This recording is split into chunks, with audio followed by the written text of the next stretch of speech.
Hello! You already save a lot of money every year thanks to our videos, so save on car parts too. Buy them on the Mr. Auto app. Shipping is free. For this operation, get hold of the diesel fuel filter that you will find in the video description.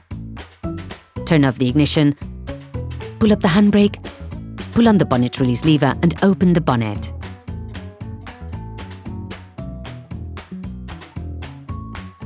You should now be able to see the diesel filter that is located in the lower left of the engine compartment. With a socket wrench and a T30 Torx socket, remove the 5 screws that hold the diesel fuel filter. Once removed, using a flathead screwdriver, lever it off.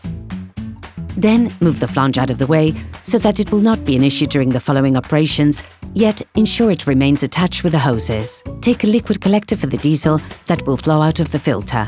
You can learn how to make one by watching another of our videos, How to Make a Collector for Liquids. Remove the flange seal. Using a large flathead screwdriver, lever off the washer of the diesel filter so you can remove it. Finish by hand, pulling upwards while turning anti-clockwise. Be careful, it will come out suddenly. Place a container to collect the liquid underneath.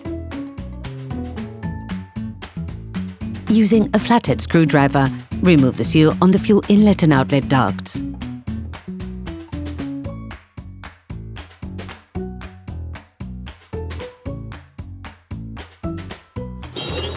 Please support us. Subscribe and like the video, that will be really cool. Take the new filter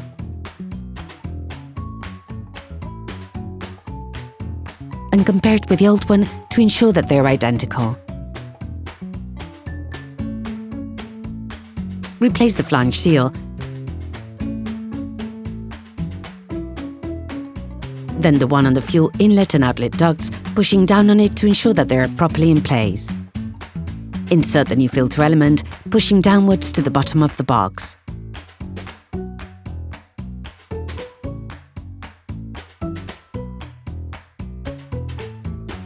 Since your vehicle is not equipped with a primer pump, it is vital to pre-fill the filter before starting your car.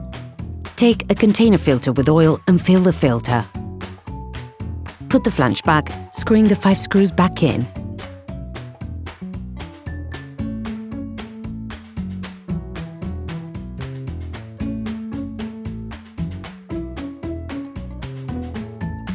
Start your vehicle for 10 seconds to ensure that the filter has been properly primed. Operation completed. Hello! If this video helped you, like and subscribe.